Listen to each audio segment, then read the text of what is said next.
வணக்கம். Health insurance இந்த வார்த்தையை நம்ம எல்லாரும் அடிக்கடி கேட்குறோம். ஆனா அது உண்மையில என்ன? ஒரு மாசம் கட்டுற செலவா? இல்லவே இல்ல. அது ஒரு கவசம். திடீர்னு வர மெடிக்கல் எமர்ஜென்சில இருந்து உங்க குடும்பத்தோட சேமிப்பை காப்பாத்துற ஒரு நிதி கவசம். வாங்க, இது எப்படின்னு கொஞ்சம் விரிவா பார்க்கலாம். கொஞ்ச வருஷத்துக்கு முன்னாடி நான் ஒரு சாஃப்ட்வேர் இன்ஜினியரா வேலையில சேர்ந்த புதுசுல கம்பெனி எனக்கு ஹெல்த் இன்சூரன்ஸ் கொடுத்தாங்க. அப்போ நான் சொன்ன வார்த்தை தான் இது. எனக்கு இது தேவையில்லை, நான் நல்லா தானே இருக்கேன்னு நினைச்சேன். ஏன்னா நான் ரொம்ப யங்கா இருந்தேன், ஹெல்த்தியாவும் இருந்தேன். நம்மள நிறைய பேர் இப்படிதானே யோசிக்கிறோம் இல்லையா? ஆனா காலம் போக போக தான் புரிஞ்சது நான் எவ்வளவு பெரிய தப்பு பண்ணியிருந்தேன்னு. சரியா சொல்லணும்னா ஒரு 10 வருஷம் கழிச்சு ஹெல்த் இன்சூரன்ஸோட உண்மையான மதிப்பை என்னன்னு எனக்கு புரிஞ்சது. அந்த அனுபவம் தான் இன்னைக்கு நம்ம இத பத்தி பேசுறதுக்கே ஒரு முக்கியமான காரணம். சரி, இப்போ என்னோட கதையை விட்டுட்டு நம்ம பொதுவான பிரச்சனைக்கு வருவோம். ஏன் இன்னைக்கு மெடிக்கல் பில்ஸ் எல்லாம் நம்மளை இவ்ளோ பயமுறுத்துது? எது ஒரு ஹெல்த் இன்சூரன்ஸை ஒரு சாய்ஸ்ல இருந்து ஒரு கட்டாயமா மாத்திருக்கு? வாங்க பார்க்கலாம். யோசிச்சு பாருங்க, நம்மளோட வருஷ சம்பள உயர்வு எவ்வளவு இருக்கும்? ஒரு 8% இல்ல 10%? ஆனா நம்ம நாட்டுல மருத்துவ செலவுகளோட பணவீக்கம், அதாவது மெடிக்கல் இன்ஃப்ளேஷன் எவ்வளவு தெரியுமா? 14%. ஆமாங்க, நம்ம சம்பாத்தியத்தை விட மெடிக்கல் செலவு ரொம்ப வேகமா மேல போயிட்டு இருக்கு. இந்த 14% அப்படிங்கிறது சும்மா ஒரு நம்பர் இல்ல. இதோட தாக்கம் எப்படி இருக்கும்னு சொல்றேன் கேளுங்க. இன்னைக்கு 1,00,000 ஒரு சர்ஜரி பண்றோம்னு வச்சுக்கோங்க. கரெக்டா அடுத்த வருஷம் அதே சர்ஜரிக்கு நீங்க 1,14,000 கொடுக்க வேண்டியிருக்கும். ஒரே வருஷத்துல எக்ஸ்ட்ராவா 14,000 உங்க பாக்கெட்ல இருந்து போயிடும். சரி, ஏன் இந்த செலவெல்லாம் இப்படி ராக்கெட் வேகத்துல ஏறுது? இதுக்கு சில முக்கியமான காரணங்கள் இருக்கு. ஒன்னு, மெடிக்கல் டெக்னாலஜி. புதுசா வர்ற அட்வான்ஸ்ட் மிஷின்களுக்கு நாம விலை கொடுத்தாகணும். ரெண்டாவது, திறமையான ஸ்பெஷலிஸ்ட் டாக்டர்களுக்கு டிமாண்ட் ஜாஸ்தி. ஸோ அவங்களோட ஃபீஸும் அதிகமாகுது. நல்ல ஹாஸ்பிட்டல் வசதிகள், நம்மளோட அதிகமாயிட்டே போற மக்கள் தொகை, இதெல்லாமே சேர்ந்து தான் செலவை ஏத்துது.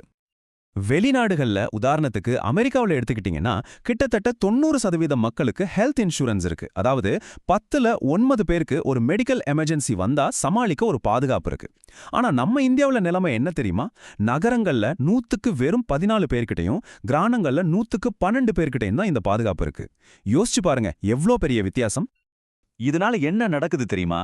இதோட விளைவு ரொம்பவே சோகமானது. ஹாஸ்பிட்டல் போனா லட்சக்கணக்கில் பில் வரும்ன்ற ஒரே பயத்துல பல பேர் அவங்களுக்கு தேவையான ட்ரீட்மெண்ட்டே தள்ளி போடுறாங்க, இல்லைன்னா தவிர்க்கிறாங்க. இது அவங்க உயிருக்கே ஆபத்தா முடியுது. அப்போ இந்த நிதி நெருக்கடியை எப்படி நாம சமாளிக்கிறது? அதுக்கான ஒரு பவர்ஃபுல்லான தீர்வு தான் ஹெல்த் இன்சூரன்ஸ். அது எப்படி நமக்கு ஒரு பாதுகாப்பு கவசமா செயல்படுதுன்னு இப்போ பார்க்கலாம்.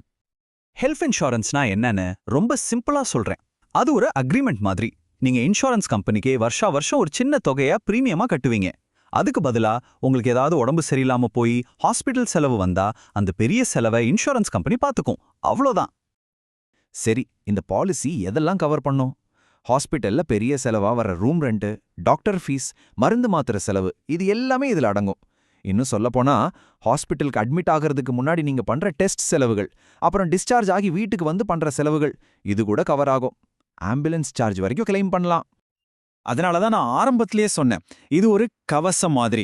நீங்க பல வருஷமா கஷ்டப்பட்டு சிறுக சிறுக சேர்த்த பணத்தை ஒரே ஒரு மெடிக்கல் எமர்ஜென்சி வந்து மொத்தமா கரைச்சிடாம இந்த இன்சூரன்ஸ் பாதுகாக்கும். ஓகே, இப்ப ஹெல்த் இன்சூரன்ஸ் எவ்வளோ முக்கியம்னு நமக்கு புரிஞ்சிருச்சு. ஆனா அடுத்த கேள்வி, மார்க்கெட்ல நூத்துக்கணக்கான பாலிசி இருக்கு. அதுல நமக்கு எது சரி? ஒரு நல்ல பாலிசியை எப்படி தேர்ந்தெடுக்கிறது? அதுக்கு சில முக்கியமான டிப்ஸ் இருக்கு, வாங்க பார்க்கலாம். நீங்க ஒரு பாலிசி எடுக்கிறதுக்கு முன்னாடி முதல்ல பார்க்க வேண்டிய விஷயம் கிளைம் செட்டில்மெண்ட் ரேஷியோ. இது என்னன்னா ரொம்ப சிம்பிள். ஒரு இன்சூரன்ஸ் கம்பெனிக்கு 100 கிளைம் வருதுன்னா அதுல எத்தனை கிளைமுக்கு அவங்க பணத்தை சரியா கொடுத்துருக்காங்கன்ற சதவீதம் தான் இது.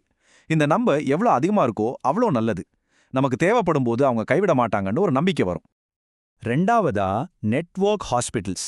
அதாவது நீங்க எடுக்க போற பாலிசி எந்தெந்த ஹாஸ்பிட்டல்ல செல்லுபடி ஆகும்னு ஒரு பெரிய லிஸ்ட் இருக்கும். அந்த லிஸ்ட்டை செக் பண்ணுங்க. உங்க வீட்டுக்கு பக்கத்துல ஒரு 10லேருந்து 15 கிலோமீட்டர் தூரத்துக்குள்ள நல்ல தரமான ஹாஸ்பிட்டல்ஸ் அந்த லிஸ்ட்ல இருக்கான்னு பாருங்க. அப்போதான் அவசரத்துக்கு உங்க பாக்கெட்லேருந்து பணம் போடாம கேஷ்லெஸ் ட்ரீட்மெண்ட் எடுக்க முடியும். அடுத்தது, நோ கிளைம் போனஸ். இதோட பேர்லயே அர்த்தம் இருக்கு. நீங்க ஒரு வருஷம் முழுக்க எந்த கிளைமும் பண்ணாம ஆரோக்கியமா இருந்தீங்கன்னா இன்சூரன்ஸ் கம்பெனி உங்களுக்கு ஒரு போனஸ் கொடுக்கும். அடுத்த வருஷம் நீங்க கட்டுற பிரீமியம்ல ஒரு டிஸ்கவுண்ட் கிடைக்கும். இது 5% ஆரம்பிச்சு 50% வரைக்கும் கூட போகலாம். இதை ரொம்ப கவனமா கேளுங்க.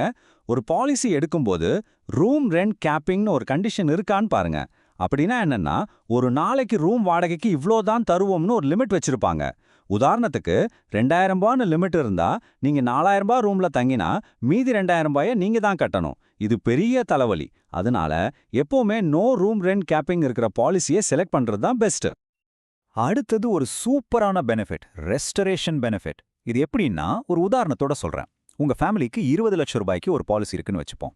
அதுல உங்க ட்ரீட்மெண்ட்டுக்காக 15 லட்சம் செலவாயிடுச்சு. இப்போ பாலிசில 5 லட்சம் தான் பாக்கி இருக்கு. ஆனா அதே வருஷத்துல உங்க மனைவிக்கு ஒரு மெடிக்கல் எமர்ஜென்சினா என்ன பண்றது? அப்பதான் இந்த பெனிஃபிட் உதவும். பாலிசி திரும்பவும் முழுசா 20 லட்சம் ரூபாய்க்கு ரீஃபில் ஆயிடும். சோ அவங்களுக்கும் முழு கவரேஜ் கிடைக்கும். ஃபைனலா ஒரு பாலிசியை கன்ஃபார்ம் பண்றதுக்கு முன்னாடி இந்த செக்லிஸ்ட்டை மனசுல வச்சுக்கோங்க. இதையெல்லாம் கண்டிப்பா கேளுங்க. ஏற்கனவே இருக்கிற நோய்களுக்கு, அதாவது ப்ரீ எக்ஸிஸ்டிங் டிசீஸுக்கு வெயிட்டிங் பீரியட் எவ்வளவு? பில்லுல ஒரு பெர்சன்டேஜ் நான் கட்டணுமா இல்ல நோ கோபே ஆப்ஷன் இருக்கா? கேன்சர் மாதிரி பெரிய நோய்களுக்கு தனியா கிரிட்டிக்கல் இல்னஸ் கவர் இருக்கா? வருஷா வருஷம் ஃப்ரீயா ஹெல்த் செக்அப் தரீங்களா? மகப்பேறு செலவுகள், அதாவது மெட்டர்னிட்டி பெனிஃபிட்ஸ் இருக்கா? இதுக்கெல்லாம் பதில் ஓகேனா நீங்க அந்த பாலிசியை எடுக்கலாம். சரி, இப்போ நமக்கு ஹெல்த் இன்சூரன்ஸை பத்தி நிறைய விஷயம் தெரிஞ்சிருச்சு. ஆனா எல்லாத்தையும் விட ஒரு முக்கியமான கேள்வி இருக்கு. இதை எப்போ எடுக்கணும்? இப்பவேவா இல்ல தள்ளி போடலாமா? வாங்க அதுக்கான விடைய பாப்போம். ஹெல்த் இன்சூரன்ஸை பொறுத்த வரைக்கும் ஒரே ஒரு கோல்டன் ரூல் தான். தி ஏர்லியர் த பெட்டர். ஆமா, நீங்க எவ்வளோ சீக்கிரமா, அதாவது எவ்வளோ இளமை வயசுல பாலிசி எடுக்கிறீங்களோ அவ்வளோக்கு அவ்வளோ பிரீமியம் கம்மியா இருக்கும். 25 வயசுல நீங்க கட்டுற பிரீமியத்துக்கும் 45 வயசுல நீங்க கட்டுற பிரீமியத்துக்கும் மலைக்கும் மடுவுக்குமான வித்தியாசம் இருக்கும். நீங்க தள்ளி போடுற ஒவ்வொரு வருஷமும் உங்க பிரீமியத்தை நீங்களே அதிகப்படுத்திட்டீங்கன்னு அர்த்தம். அப்போ நான் திரும்பவும் கேக்குறேன், ஹெல்த் இன்சூரன்ஸ் எடுக்கிறதுக்கு எது பெஸ்டான டைம்? பதில் ரொம்ப ரொம்ப சிம்பிள். நீங்க எப்போ நல்ல ஆரோக்கியத்தோட இருக்கீங்களோ அப்போதான். ஏன்னா அப்போதான் உங்களுக்கு பிரீமியம் ரொம்ப கம்மியா இருக்கும். எந்த விதமான கண்டிஷனும் இல்லாம ஒரு முழுமையான பாலிசி கிடைக்கும். நமக்கு ஒரு நோய் வந்த பிறகு இன்சூரன்ஸ் தேடுறது வீடு தீப்பிடிச்சதுக்கு அப்புறம் தண்ணிக்கு கிணறு வெட்டுற மாதிரி தான். கடைசியா நான் ஒரு விஷயத்தை மட்டும் தெளிவா சொல்லிக்கிறேன். இன்னைக்கு உங்க ஆரோக்கியத்தை நீங்க இன்ஷூர் பண்றது நாளைக்கு உங்க குடும்பத்தோட எதிர்காலத்தையே பாதுகாக்கிறதுக்கு சமம். அதனால கேள்வி என்னால பிரீமியம் கட்ட முடியுமா அப்படிங்கிறது இல்ல. உண்மையான கேள்வி என்னன்னா, ஒருவேளை இன்சூரன்ஸ் இல்லாம ஒரு மெடிக்கல் எமர்ஜென்சி வந்தா என் குடும்பத்தால அந்த லட்சக்கணக்கான செலவை சமாளிக்க முடியுமா? இந்த கேள்விக்கு உங்க பதில் என்ன?